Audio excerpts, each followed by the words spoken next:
यह था कि बुलाया ही नहीं बुलाया गया था।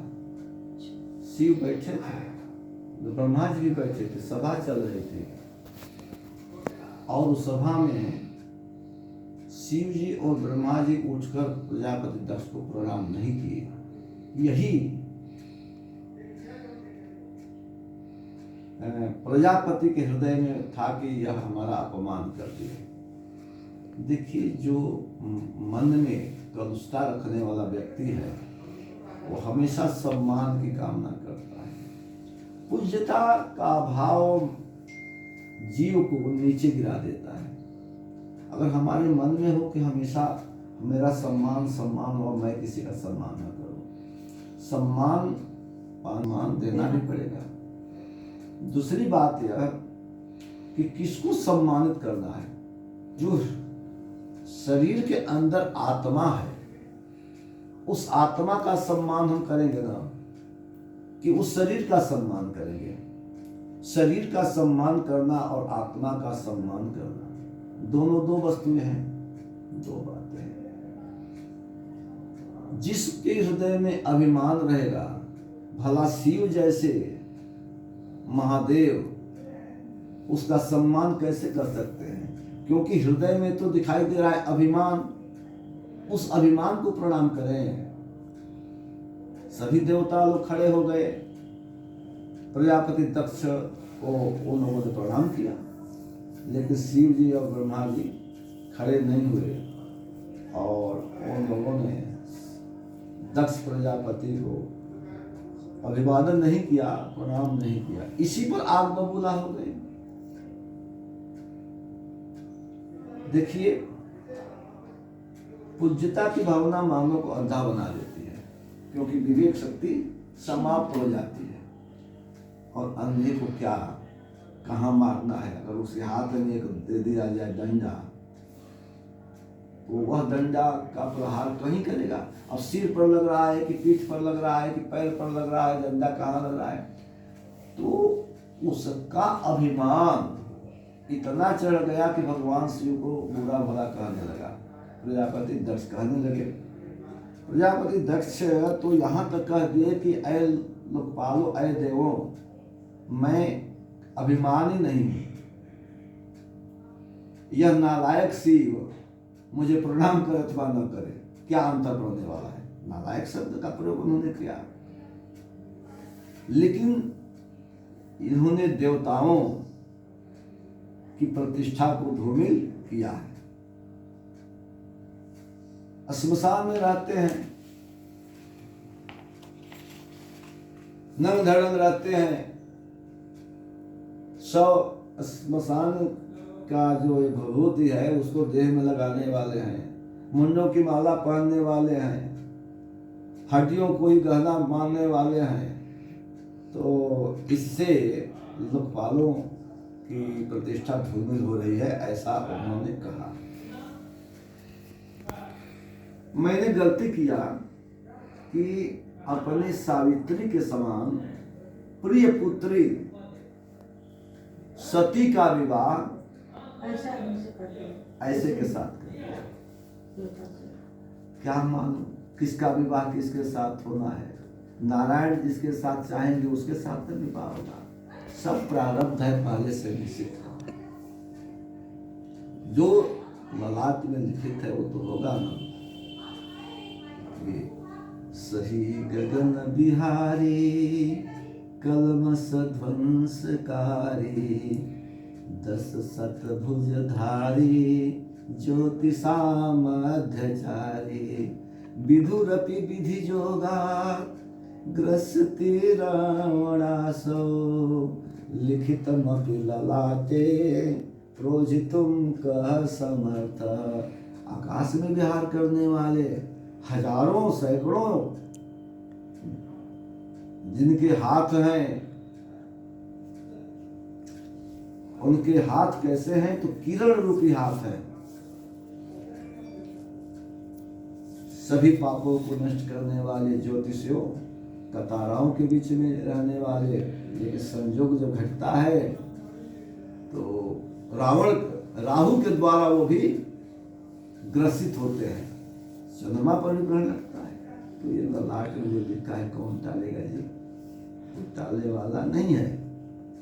तो इस तरह से उन्होंने अपमान दिया। इतना अपमान तो इतना हुआ कि बड़े लोगों के बीच में हम लोग, सामान्य लोग, उस चर्चा को सुनकर अच्छा नहीं मानते, खराब लगता है। जहाँ पर देवता लोग हैं और वहाँ पर एक दूसरे को साप दे रहे हैं, शिव गण विष्णु गण को और विष्णु गण शिव गण को साप देते हैं, और उसी में पाखंडी तुम हो जाओगे, तुम्हारा ऐसा हो जाएगा।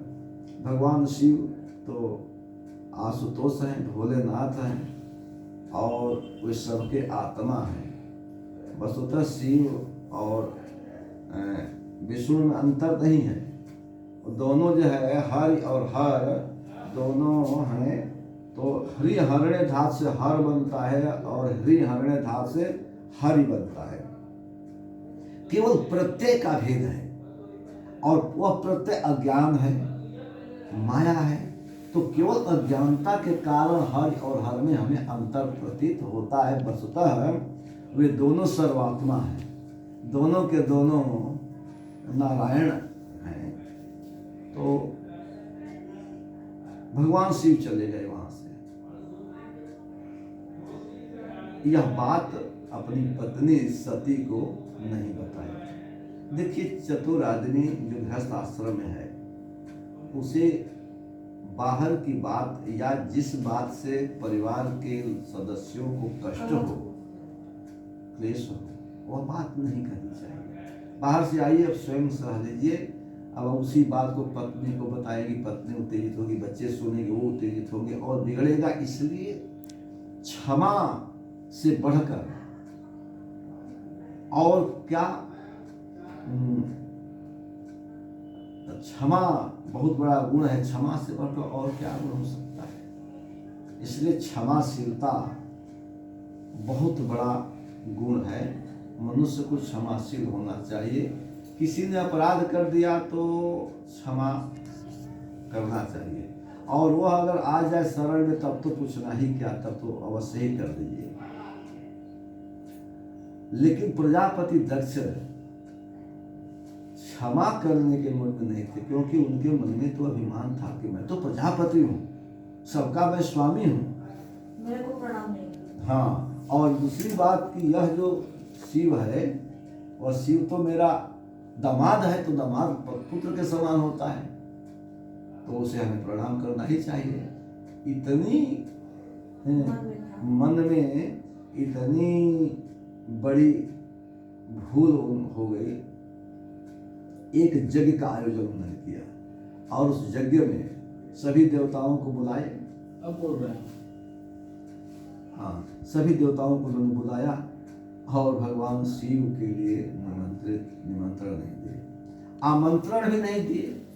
एक होता है आमंत्रण, एक होता है निमंत्रण। जैसा भी वाला बात हम नहीं जानते थे, तो हमको लगा था कि होते नहीं गया था, यही हाँ, तो एक हम लोग बीच से जानते हैं। हाँ, अब बोलिए। तो आमंत्रण जो है आस कामाचार है, मंत्रणा तो भी है, बुलाना है, लेकिन उसमें जो गुप्त बातें छिपी है, ये चीज नहीं पता। यह कि आमंत्रण मतलब आपको आना है भोजन करने के लिए, देखने के लिए, यह आमंत्रण है। प्रजापति गुस्सा नहीं दिए, नहीं दिए वो, और निमंत्रण भी नहीं दिए, क्योंकि निमंत्रण में अवश्य में आगंतव्यम होता है, अवश्य ही आपको आना है, नहीं आएंगे तो मेरा काम बिगड़ जाएगा। इस भाव से जो दिया जाता है उसको निमंत्रण कहते हैं। दोनों में थोड़ा अंतर है। हाँ, आमंत्रण में आना है, निमंत्रण में जरूर आना है। जरूर आना है, नहीं आएंगे तो अब लड़की के मामा है, कौन पानी पिलाएगा, कौन वहाँ कुछ कार्य करेगा, देखेगा। तो ऐसे खास खास लोगों का आना आवश्यक होता है, निमंत्रण। शिव जी को नहीं बुलाए दक्ष, पार्वती सती को भी नहीं बुलाए, कम से कम बेटी थी ना, गुस्से में है, क्रोध में है, तो दामाद से क्रोध में कह देते कि बेटी तुम चली आना और उनको मत लाना। तो ये भी कहने का एक ढंग हो जाता है, छोड़ो वो बिगाड़ देगा, बहुत क्रोधी है, किसी है, कुछ लोग कह देते हैं, लेकिन सती आती भी नहीं यह बात सुनकर। जब वो स्पष्ट हो जाता कि उनसे गुस्से में है, हमारे पतिदेव सती नहीं आते। अब यज्ञ में लोग जा रहे हैं, भर भर के ओ हाँ, यज्ञ देखने के लिए देवता लोग जा रहे हैं आकाश मंडल से अपने अपने विमान से। आपस में चर्चा भी कर रहे हैं, देवियां बतिया रही हैं कि चलिए वहां पर बहुत सुंदर होगा, प्रजापति दक्ष का यज्ञ देखेंगे, ये लाभ होगा। यह बात सती सुन ली और सती पूछती है भगवान शिव से कि भोलेनाथ, ये देव देवियां कहाँ जा रही हैं? भगवान शिव ने कहा कि देवी, ये तुम्हारे पति, तुम्हारे पिता के यज्ञ को देखने जा रहे हैं, वो यज्ञ करा रहे हैं ना। अरे इतना बड़ा काम हो रहा है, हमें सोचना नहीं, हम लोग भी चले। भगवान शिव ने कहा कि नहीं नहीं, हमें तो जाना ही नहीं चाहिए। क्यों नहीं जाना चाहिए? सभी देवता और देवियां तेजी में जाते हैं तो हमको भी जाना चाहिए।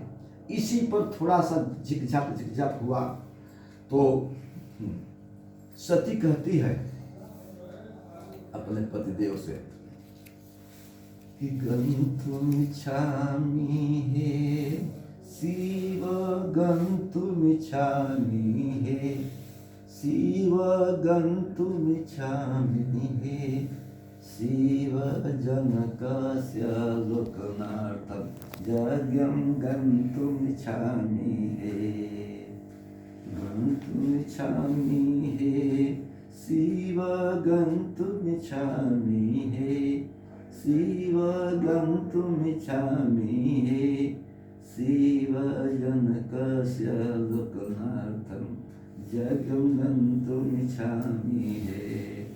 शिव जी सुनकर कहते हैं कि नहीं जाना चाहिए, हम लोग नहीं चलेंगे, क्योंकि वहाँ सम्मान नहीं होगा। जहाँ पर इज्जत प्रतिष्ठा न हो, जहाँ पर सम्मान न हो, ऐसे जगह पर जाने की आवश्यकता ही क्या है? इसलिए शिव जी कहते हैं कि नहीं नहीं गच्छ हे शिवे, नहीं नहीं गच्छ शिवे, नहीं नहीं गच्छ हे शिवे, सम्मानं न तत्र शिवे, नहीं नहीं गच्छ हे शिवा, हे सती, वहाँ सम्मान नहीं होगा, इसलिए वहाँ जाना ठीक नहीं है। जहाँ पर सम्मान न हो वहाँ जाना उचित नहीं होता है। लेकिन जिद कर रही है सती, कहती है ये सब नारायण की माया है, स्वयं माया है। सती विष्णु माया भगवती यया सब मोहितम जगत, नारायण की माया देवी संपूर्ण सृष्टि को आकृष्ट कर रखी है। जैसे विष्णु मायती शब्दिका। हाँ, विष्णु मायती शब्दिका, तो अच्छी बात है।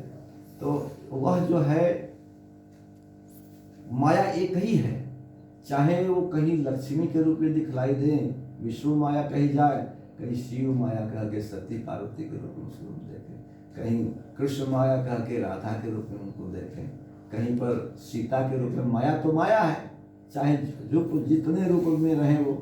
तो जिस तरह से शिव और विष्णु में अंतर नहीं, उसी तरह से काली, लक्ष्मी, सरस्वती, सीता, राधा, पार्वती कोई अंतर नहीं, मूलतः वो भी एक ही है। सती कहती है कि सर्वे देवा शिव यान्ति त्वरितमहे शिवे यान्ति त्वरितमहे अस्ति गमनमुचितं तत्र शिव गन्तुमिच्छामि हे, गन्तुमिच्छामि हे शिव, गन्तुमिच्छामि शिव, गन्तुमिच्छामि हे शिव, जनकस्य लोकनाथं यज्ञं गन्तुमिच्छामि हे। सभी देवियां और देवता लोग तेजी में जाते हैं। सुनो बेटा, इसलिए हमें जाना उचित है, क्योंकि पिता, गुरु, माता, इन लोगों के यहाँ तो बिना बुलाए भी जाना चाहिए। अभी भी शिव जी नहीं बताते हैं कि मेरे साथ प्रजापति दक्ष का संबंध कुछ बिगड़ गया है। इसलिए शिव जी ने कहा कि सौहार्दम न तत्र नहीं सौहार्दम है, शिवे नहीं सौहार्दम है, अवमानम भविष्यति शिवगमनम नुचितम है। सौहार्दम न तत्र शिवे नहीं सौहार्दम है, शिवे नहीं सौहार्दम है, अवमानम भविष्यति तत्र गमनम नोचितम है। तुम्हारे पिता दक्ष के हृदय में सौहार्द नहीं है, अच्छे भाव नहीं है, इसलिए हे सती वहां जाना उचित नहीं है।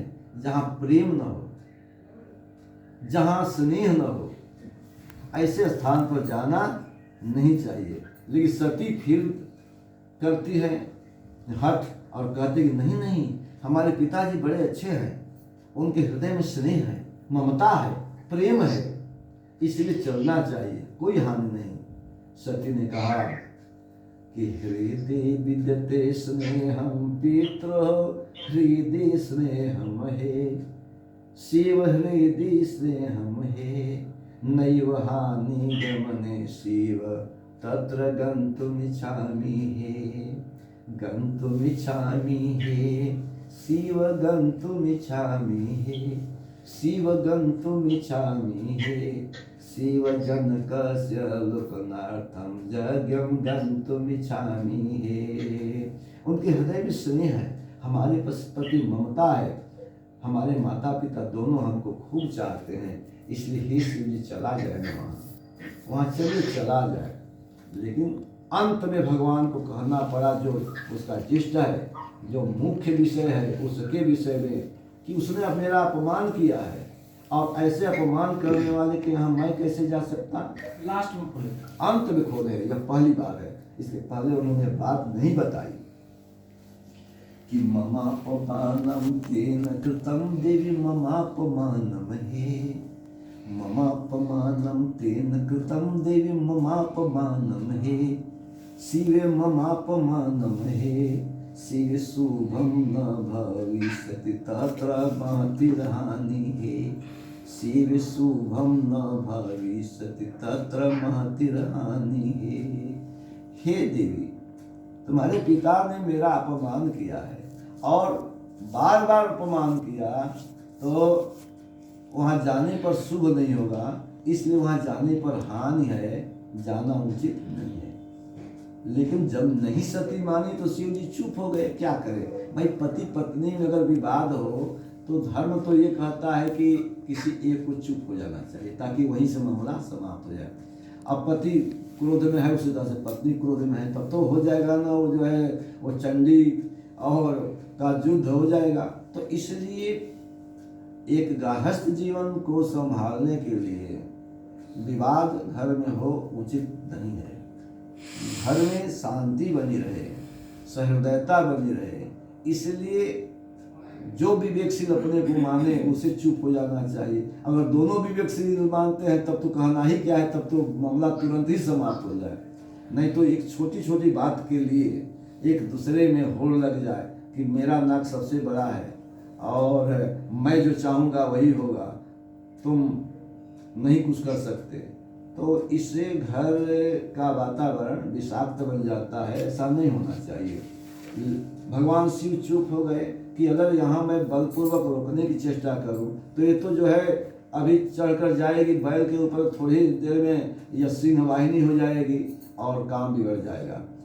और न रोकूं तो वहाँ जो होने वाला है मुझे मालूम है कि वहाँ जाने पर क्या होगा।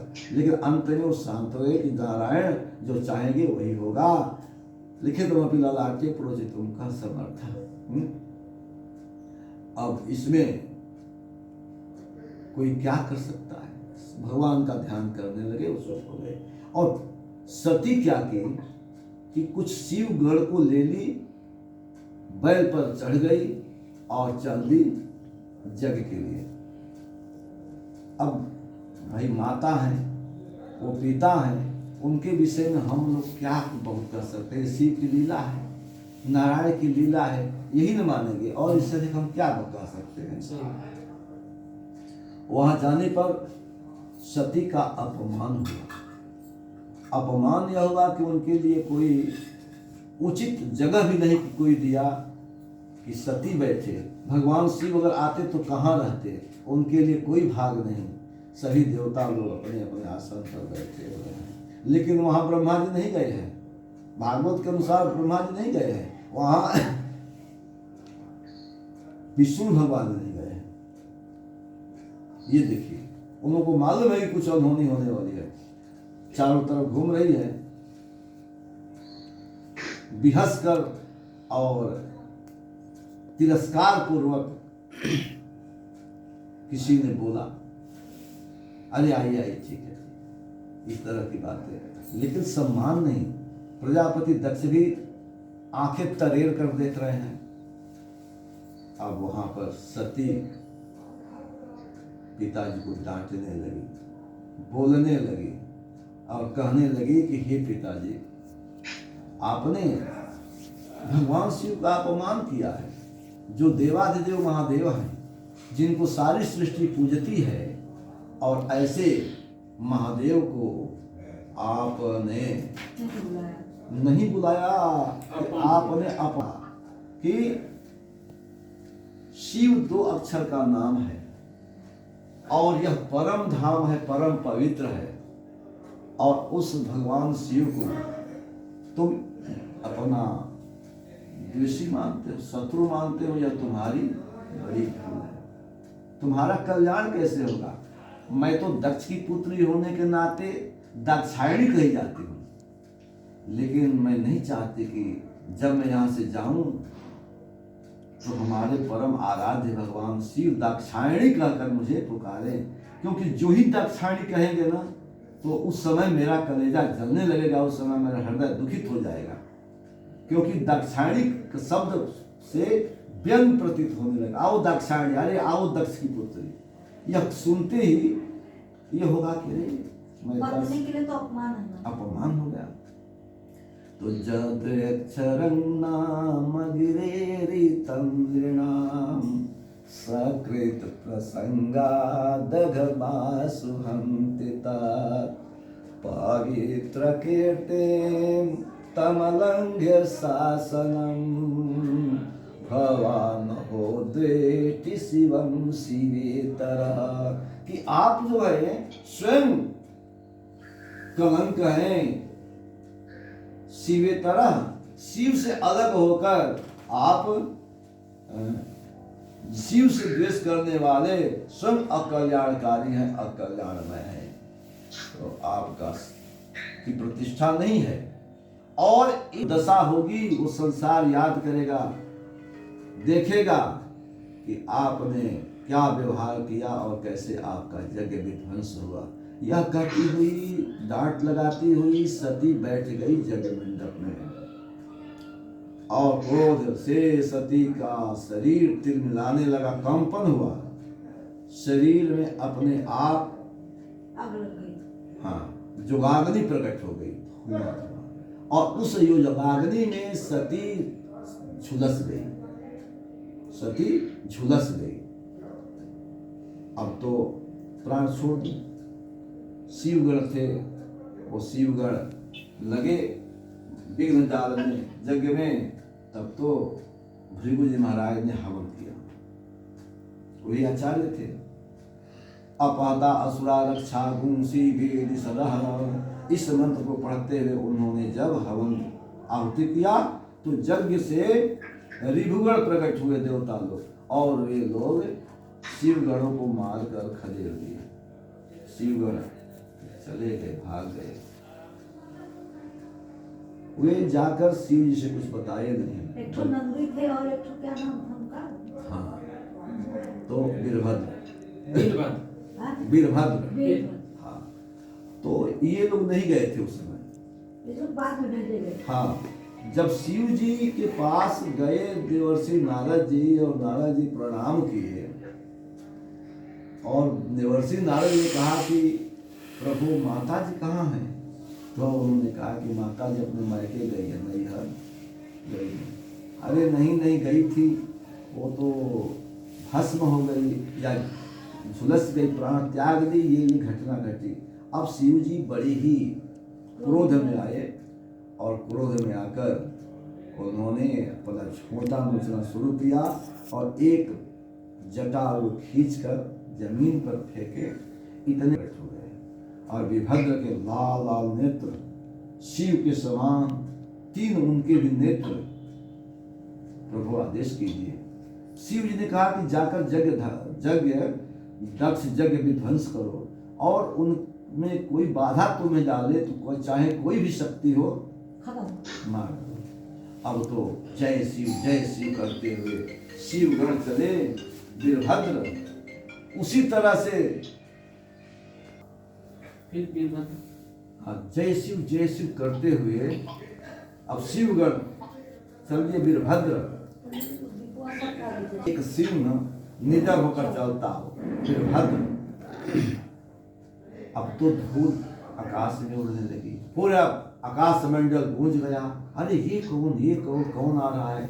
लोगों ने बताया कि अब तो दक्ष का कल्याण नहीं है, दक्ष का पाप का घड़ा भर गया है। जो उन्होंने सती का अपमान किया तो ऐसा जब गए शिवगण वहां पर, तो शिवगण जग विध्वंस करना शुरू होने लगा। कोई रसोई घर का बर्तन फोड़ने लगा, कोई कलश को लेकर जग का कलश लेकर और अग्नि कुंड में डालने लगे। अब तो कोई रोकने का प्रयास करे, तो रोकने का प्रयास लोग करे तो सब मारे जाए। सभी लोग पीटे गए, मारे गए, मर गए। जो बड़े बड़े धर्माचार्य थे या देवता भागना चाहते हैं तो शिवगण को बैठा देते, बैठो कहीं नहीं जाना है। देखो अब बैठे निसहाय असहाय होकर। वीरभद्र ने प्रजापति दक्ष को सामने पड़ने पर उनके गर्दन को काट दिया और प्रजापति दक्ष का यह गर्दन अग्नि कुंड में चला गया। एक बार मारे अग्नि कुंड में चला गया। नंदीश्वर ने बहुत पराक्रम दिखाया। दोनों साइड से पूषा के दांत को तोड़ दिए, क्योंकि उस यज्ञ में जो सभा लगी हुई थी वहां पर शिव का अपमान हो रहा था, तो भी दांत दिखला कर हंसी उड़ा रहे थे। इनके दांत तोड़ दिया गया यहाँ पर। भृगु जी की दाढ़ी लोगों ने नोच दिया। ब्राह्मण है इसलिए जान से नहीं मारना चाहिए करके छोड़ दी। चलिए कोई बात नहीं। हालांकि ब्राह्मण तो दक्ष भी थे, वो मारे ही गए। और श्मशान जैसा वीरान हो गया। भगवान शिव अंत में आए। हुई सती के शरीर को उठा